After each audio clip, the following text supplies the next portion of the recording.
सुरा उत्सव मनाओ। जब इतने घड़े तैयार हो गए हैं तो सबको बहुत बड़ा पंडाल लगवा दिया और पूरा कथा में पूरा वो दिया गया पूरा वर्णन कि भाई उन सबको सारे निवासियों को बुला के और इस तरह से वो शुरू किए हैं। और तब उस समय शक्र का जो सिंहासन है वो गर्म होता है, गर्म हो जाता है। शक्र का सिंहासन इसलिए गर्म होता है कि भाई इतनी खराब चीज जो है वो ये राजा अपनी प्रजा में बांटने जा रहा है, तो इस भाई तो धर्म का पूरा चौपटीकरण कर देगा, इस आदमी का प्रबंधन करना जरूरी है। तो शक्र जो है एक ब्राह्मण के वेश में वहां आकाश में दिखाई देता है या प्रकट होता है। वहां पूरी गाथाओं में इतनी सुंदर पाली गाथाएं कि आपका मन हर्षित हो जाए कि इतनी अच्छी भाषा भी हो सकती है। वहां पर वो शक्र जो है वो कहता है कि राजन ये घड़ा ले लो, उसके हाथ में घड़ा है, तो राजन ये घड़ा ले लो। तो राजा कहता है कि भाई ये घड़ा आप प्रभु हमें किस लिए दे रहे हैं, क्या खासियत है ना इस घड़ा में, ये चीज है। अब वहां पर ये चीज का दिया गया, उसमें 52 दोष गिनाए गए, 52 दोष कि इस घड़े में जो चीज है उसको पीने से ये होगा। ये नहीं कहता है कि ये शराब है, कहते कि ये ऐसा द्रव्य है जो कि पीने से आपको इतनी सारी मुसीबतें होंगी, तरह तरह के दुर्गुण दिखाए गए, जितने शराब पीने के भी आप देख रहे हैं दुर्गुण, वो सारे उसमें वर्णन किए गए हैं। तो राजा कहता है कि महाराज इतने दुर्गुण वाले तो आप हमें क्यों दे रहे? तो कहता है ये जो घड़े हैं ये तो वही चीज है, मैं तो खाली एक घड़ा दे रहा था, तुम यहाँ इतने घड़े इकट्ठा कर लिए हुए है ना। तो देखिए कम्युनिकेशन स्किल है। वहां फिर वो सारे घड़े फोड़ता है और फिर बाद की जो गाथाएं हैं उसमें ये कहता है कि राजन इतना कुछ है पृथ्वी पर खाने के लिए, है ना। उसमें डिशेस का नाम गिनाया है। अब देखिए आज की डिशेस भी वैसी नहीं होगी, इतनी बढ़िया बढ़िया डिशेस है, रोगन जोश वगैरह वगैरह तमाम डिशेस, वेजिटेरियन नॉन वेजिटेरियन दोनों तरह की चीजें उसमें गिनाई गई हैं कि भाई इतना कुछ है खाने के लिए, और आप जो है इतनी थर्ड क्लास चीज जो है आप पीने के लिए लोगों को आग्रह कर रहे हैं, तो ये उचित नहीं है। इस तरह से कहानी का समापन है और कहानी में एक पूरा संदेश भी है, मैनेजमेंट भी है। और मैंने उस कहानी में से ये निकाला कि जिस चीज का पता है, चाहे कितनी बड़ी साइंटिफिक डिस्कवरी हो, लेकिन उसका व्यापार जब होगा तो इसी तरह की समस्याएं आएंगी, चाहे वो प्लास्टिक है कि चाहे न्यूक्लियर एनर्जी है।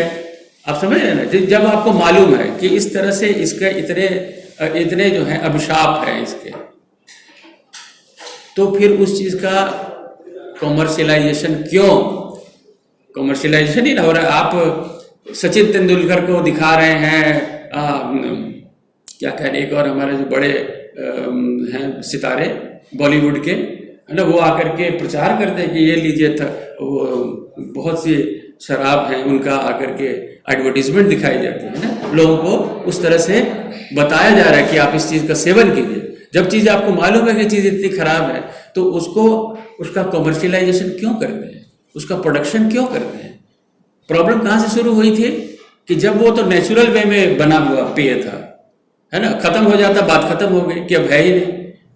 अब उस पर आपने आविष्कार किए, साइंटिफिक एक्सपेरिमेंट्स करके आपने वो चीज खराब सी चीज उसको आप निकाली जिसके आपको मालूम है कि इतने इतने होने वाले, जो कि विष के बराबर काम करेगा, तो फिर उसका कॉमर्शियलाइजेशन क्यों कर रहे हैं? एम आई राइट? उससे आप मुनाफा कमाने की सोच रहे हैं। तो जो मुसीबत है वो शराब में नहीं है, मुसीबत है उसके कॉमर्शियलाइजेशन में, प्रॉफिट मैक्सिमाइजेशन में, जो उसके आप समझे ना, उस तरह से इतने बड़े बड़े व्यापार जो हैं आपके बने हुए, इतनी बड़ी बड़ी कंपनियां हैं, इतने बड़े बड़े एडवर्टीजमेंट्स हैं, इतना पैसा खर्च किया जाता है ये वो करके, और ये जानते हुए कि ये चीज इतनी घृणित है। तो बुद्ध उस कहानी के द्वारा इतना बड़ा संदेश दे रहे हैं। कहाँ से समस्याएं शुरू होती हैं? जहां से आप उससे मुनाफा कमाने की बात सोचते हैं, है ना। चाहे वो प्लास्टिक है, चाहे मान लीजिए कोई भी ऐसी चीज है जिसका आपको मालूम है कि ये चीज जो है वो खराब है, तो उसका प्रोडक्शन भी नहीं होना चाहिए, उसका कॉमर्शियलाइजेशन भी नहीं होना चाहिए। एम आई राइट? तो इस ढंग की प्रबंधन की कथाएं हमको जातक में मिल रही हैं जो आज से हमको कनेक्ट करती हैं।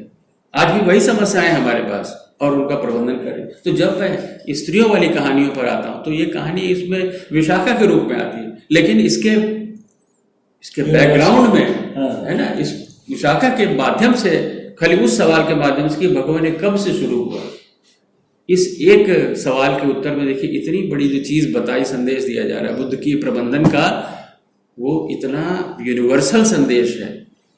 और मैं समझता हूँ कि ये आपकी किसी भी जो मॉडर्न मैनेजमेंट की डिग्री है वो तो यही बताएंगे ना कि मैक्सिमम प्रॉफिट कमाइए। अच्छा, उसमें एडवर्टीजमेंट के लिए आप 10 लाख रुपया रखिए, जब बजटिंग होती है तो सेल्स मार्केटिंग में इतना रखिए, ये सब चीज़ें बताई जाती है। कोई भी इस तरफ नहीं बताता है कि भाई ये चीज़ इतनी गंदी है तो इसका क्यों आप प्रचार कर रहे हैं, क्यों प्रोडक्शन कर रहे हैं। तो इस ढंग का जो बुद्ध की प्रबंधन है वो आपको जातक कथाओं में मिलेगा। और मैं हर जगह जो है मैं यही बताता हूँ कि देखिए कहानियों को इस रूप में समझिए, जातक कथाओं को खास करके प्रबंधन की कथाएं समझ के कीजिए। अतीत वस्तु को लेकर के ये जो आपको कहते हैं एक भ्रांतियां जो फैली हुई हैं कि स्त्रियों के बारे में बुद्ध ने इतनी गंदी बातें कही हैं, जो बोधिसत्व में ऐसी बातें हैं तो बुद्ध ये कह रहे हैं, क्योंकि लास्ट में लिखा हुआ है कि वो बोधिसत्व मैं ही था। अब उस एक सेंटेंस के चलते आप बोधिसत्व को पूरी तरह से आप एक कुत्सित पात्र के रूप में प्रस्तुत कर रहे हैं, जिसको विदेशी भी यही कहते हैं कि भाई ये तो पोर्नो है, इतनी गंदी कहानियां हैं, है ना। लेकिन उसमें एक अच्छी कहानी जो स्त्री के बहुत बड़ी चरित्र को उजागर करती है, वो कहानी मैं आपको सुना के बताता हूँ कि देखिए बुद्ध का क्या मत है। एक सर उसमें कहानी आई है, राजा जो है वो तपस्वी की बहुत इज्जत करता है, उसको उद्यान में उसने जगह दी हुई है और उद्यान में ही वो 16 सालों से रह रहा है। लेकिन कोई सीमांत प्रदेश में कोई विद्रोह हुआ है और राजा उस विद्रोह को दबाने के लिए जाता है।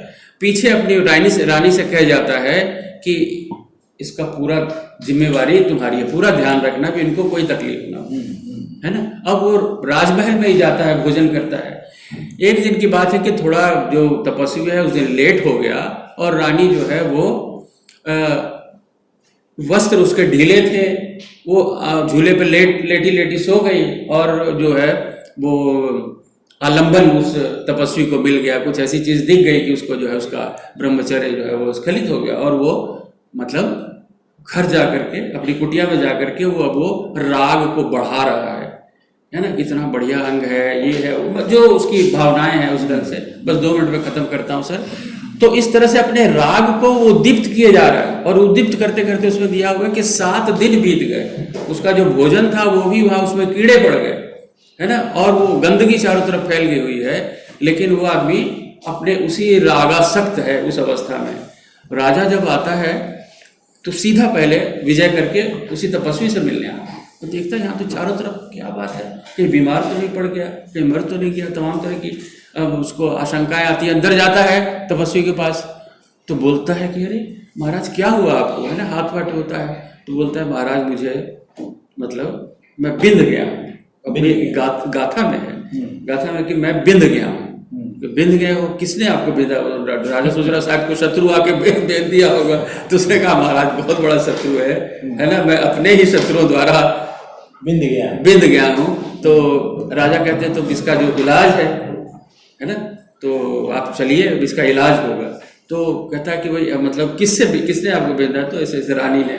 तो कहता है ठीक है, तो कोई बात नहीं है, मैं रानी को आपके पास भेजता हूँ, है ना, आपकी कामासक्ति दूर हो जाएगी करके।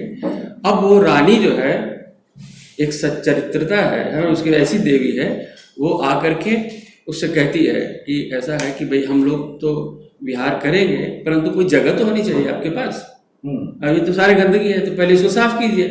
तो वो जो है पूरा झाड़ू लेकर के उसको पूरा साफ करता है। तो राजा सख्त है, तो राजा सख्त है, पूरा झाड़ू लेकर साफ कर दिया। उसके बाद उसने और बताया कि ये चीज होनी चाहिए, है ना, वो चीज होनी चाहिए। तो सब एक एक करके मांग के लाता है सब, है ना, और उस तरह से वो कर रहा है ना। और उसके बाद जब बैठे हैं पलंग पर तो वो जो है उसकी दाढ़ी पकड़ के खींचती है, कहती है कि मतलब तुम उसमें गाथा है ना, कि तुम रागा शक्ति इस तरह से, तुमको ये पता नहीं चल रहा है कि तुम्हारे चीवर और तुम्हारा इसका क्या मूल्य है ना, तुम किस सम्मान को तुम जी रहे थे और अब तुम क्या करने जा रहे हो। तो उसको पूरा बोध करवाती है ना, बोध करवाती है और तब उसको ज्ञान होता है कि बारे। तो स्त्रियां खाली पथ से उसको क्या कहते हैं, उस आकर्षण से उसको खत्म ही नहीं कर रही हैं, स्त्रियां उसको पथ पर भी ला रही हैं।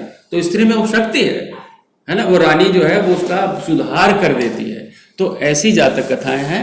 और उसको जो कुछ ऐसी विवरण अगर मिलते हैं जिसमें कि नारियों का इतना दिखाया गया है, उसको ये वो अतीत वस्तु में कहीं भी आपके पच्चूपन वस्तु में एक बात भी अगर ऐसी दिख जाए जो नारी विरोधी हो। ये बहुत इम्पोर्टेंट बात ही कर रहे हैं।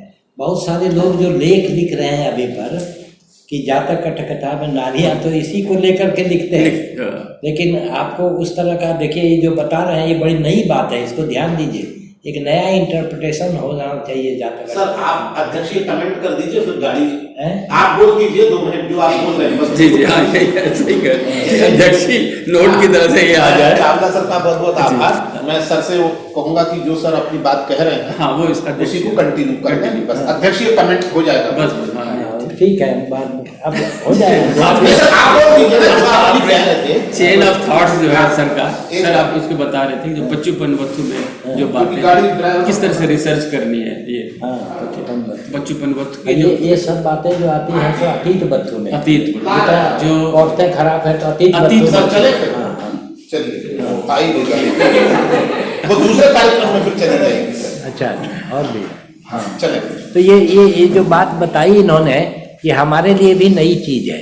हमने इस दृष्टिकोण से जातक अट्ठकथा का अध्ययन नहीं किया है। ये बड़ी अच्छी बात है कि जातक अट्ठकथा में जो नारियों के बारे में लोग लेख लिखते हैं वो अतीत बच्चों को लेकर के ही लिखते हैं, पच्चूपन बच्चों को नहीं लेते हैं। पच्चूपन बच्चों में बहुत सारी बातें हैं जो औरतों के लिए बड़ी अच्छी है। जैसे अभी रानी ने कैसे उसको सिखाया योगी को कि आज तक तुम ऐसे थे, इतना कामासक्त था कि कहा कि तो गंदगी है, तुरंत झाड़ू लेकर के साफ करने लगा। देखा कि झाड़ू लेकर साफ करेंगे तभी ना हम अपने राग को मिटा सकेंगे। कितना चालाकी है ये, देखिए फर्स्ट क्लास। तो ये प्रबंधन। ये सेल फोन किसका है? हाँ ये चलिए सर ये प्रबंधन है। ये हटा दीजिए। नमो बुद्धाय।